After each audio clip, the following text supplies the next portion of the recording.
All right, so let's dive into this whole unionization surge, Yeah. especially what's happening at Starbucks. Yeah, I mean, definitely. we're talking about a company Right. known for its benefits, right? So what's going on? We've got some great excerpts from a case study called The Starbucks Union Boom to help us unpack this. Great. And trust me, there are some stats in there that'll make you Oh, yeah. raise an eyebrow. It's definitely a situation that challenges Yeah, a lot of assumptions about where and how unionization takes root. exactly. So, we hear about Mm. union membership in the U.S. declining since the 80s. Yeah, But suddenly, Starbucks is leading the charge in this resurgence. right. What's fueling this whole thing? Oh, if you think about it, Yeah, it's like yeah. all these pressures kind of collided at once. Yeah. You got these anxieties people have about work after the pandemic, Uh-huh. wages not keeping up Yeah. with the Yeah. crazy cost of living. Yeah. And then you've got a political climate that's actually become more Yeah. pro-labor. Oh, wow. It's almost like a perfect storm for this Yeah. kind of movement. And it's not just something happening in a vacuum, right? I mean, Yeah. I feel it every time I go to the grocery store. Yeah, Prices are going up, and totally. it just makes you wonder if wages are ever going to catch up. Absolutely. And that sentiment is probably resonating with a lot of people right now. Yeah. But here's the thing. The food and drink industry, Mm-hmm. where Starbucks sits, is historically one of the least unionized. Right. I mean, back in 2021, only about 1.2% of workers Wow. in that sector were union members. That's tiny. Yeah. So to see Starbucks, a company that, let's be honest, Yeah. has a reputation for being relatively decent Uh-huh. to its employees, suddenly become this Right. hotbed of union activity is, Right. it's kind of mind-blowing, isn't it? It really is. Yeah. What's even more remarkable is the speed Yeah. at which this movement has taken hold. Yeah. Think about it. In just 8 months, it went from 3 stores in Buffalo, Wow. New York trying to unionize, to over 250 stores across the country. Hold up. 250 stores? Yeah, That's a massive jump. it is. And here's where it gets really interesting. Okay. The win rate for these Starbucks unions Yeah.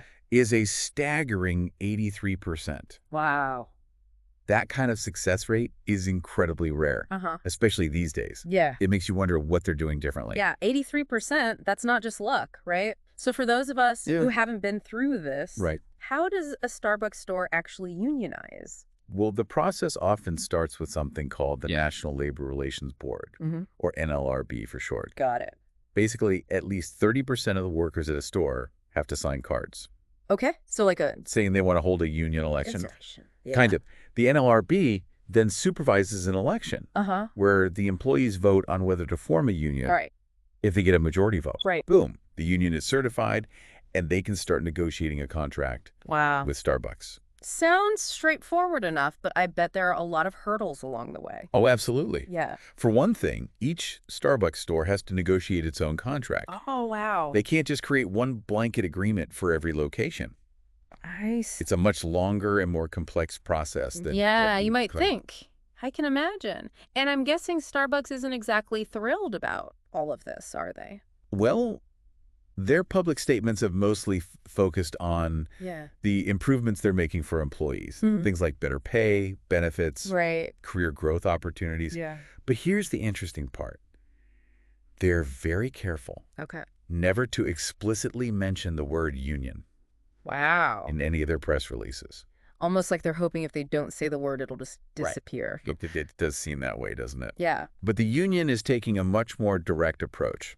They're out there organizing, holding rallies, Mm-hmm. using social media to get their message across. Right. It's a pretty stark contrast in strategy. So we've got this fascinating battle of messaging going on. Yeah. It really makes you wonder, what's the more effective approach Yeah. in the long run? Right. That's the million-dollar question, isn't it? Well, And, it's not just about those outward tactics. I think what's driving this 83% win rate yeah. is that deeper sense of solidarity Yeah. among the workers. Right. They're seeing how vulnerable they are, Uh-huh. especially after the pandemic, Right. and they're realizing that collective action Yeah. might be the only way to get what they need.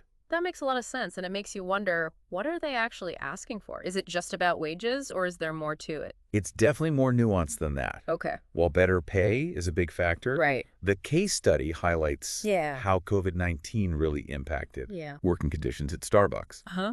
They had those strict safety protocols, Right. which was great. But think about it. Yeah.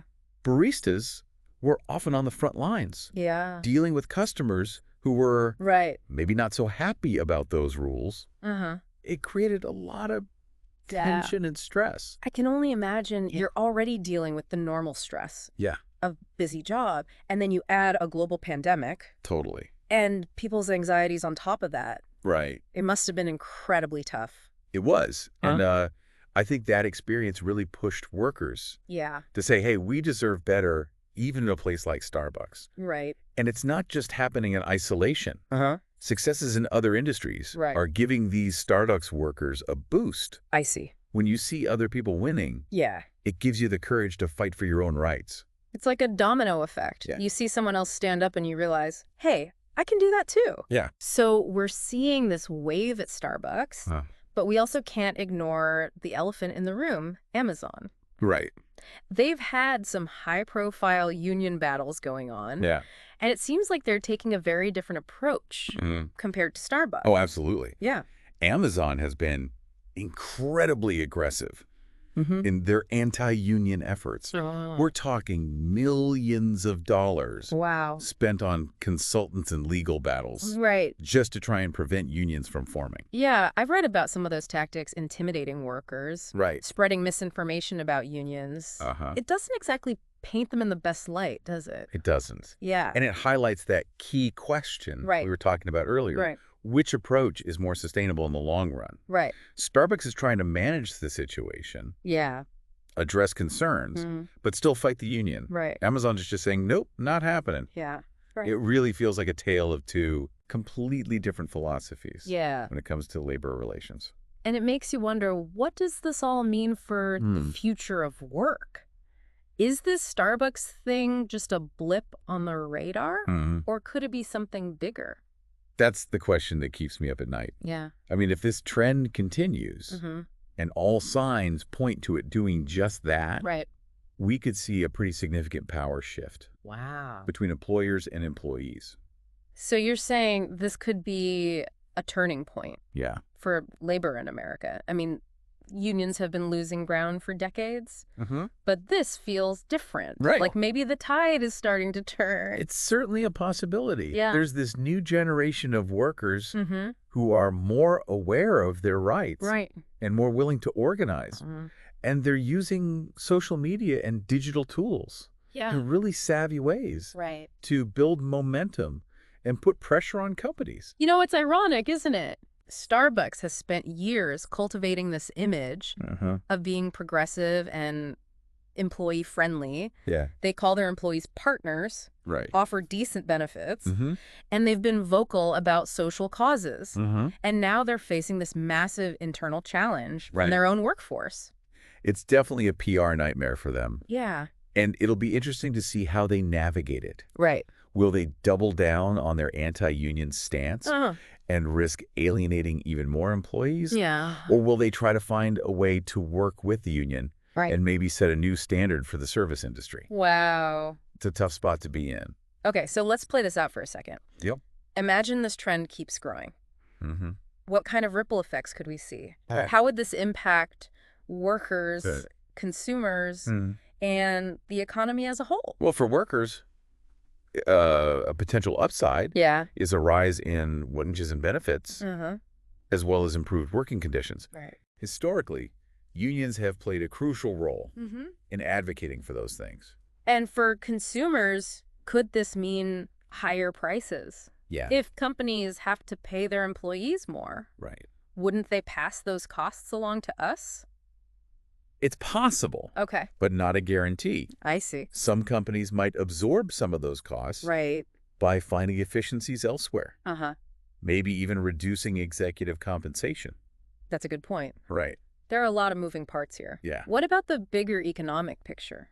Some economists argue Okay. that stronger unions could lead to a more equitable distribution of wealth. Okay. If workers have more bargaining power, Right. they can get a larger share of the profits. Which could mean a stronger middle class Uh-huh. and a more robust economy overall. Right. That's an interesting perspective. Yeah. But on the flip side, there's always the argument Yeah. that unions can stifle innovation and hurt businesses. That's true. Yeah. And it's a debate that has been raging for ages. Right. There's no easy answer. Yeah. But I think the fundamental point to remember is that unions are about giving workers a voice. Right. And when people feel heard, they're more likely to be engaged, productive, and invested in their company's success. It makes sense. Yeah. When employees feel valued and respected, Yeah. it creates a better work environment for everyone. So maybe there's something to be said for finding ways to make this work for both sides. Absolutely. It's all about finding that balance. Right. And the Starbucks case is a really great example of how we can start those conversations. You've given us a lot to think about today. Oh, yeah. What are some of the key takeaways you hope listeners will walk away with from this deep dive? Yeah, I think that's it. Yeah.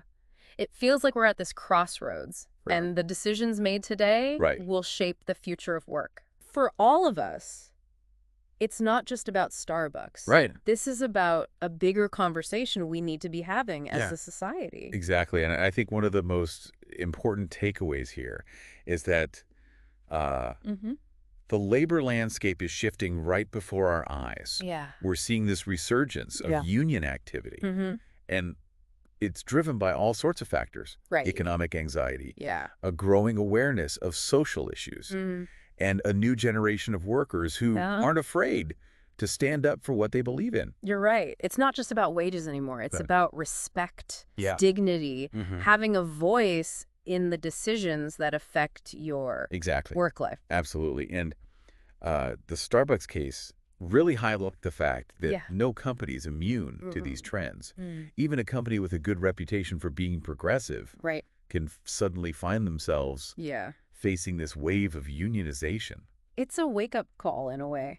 So for you listening out there, what can you take away from all this and apply to your own life, even if you don't work at Starbucks or in a unionized workplace? I think the biggest takeaway is the importance of being informed and engaged. Understand your rights as a worker. Pay attention to what's happening in the labor movement. Right. And don't be afraid to speak up for what you believe in. I see. You have a voice, whether you're part of a union or not. I love that. Now, before we wrap up, I want to leave you with something to really ponder. What's a question or thought that you think will stick with people long after they finish listening? We've talked about how this Starbucks union boom could signal a major power shift between employers and employees. But the real question is, what kind of future of work do we want to create? It makes you think, right? Do we want to go back to the days of strong unions and collective bargaining? Or do we need to invent something entirely new? Right. Something that reflects the way work is changing today. That's the challenge. Yeah. And it's a conversation we all need to be a part of. Well, I think we've given everyone a lot to digest today. This deep dive into the Starbucks union boom has been eye-opening and hopefully even inspiring. This is a movement that's raising all sorts of questions about the future of work. Yeah. And it's a discussion we can't ignore.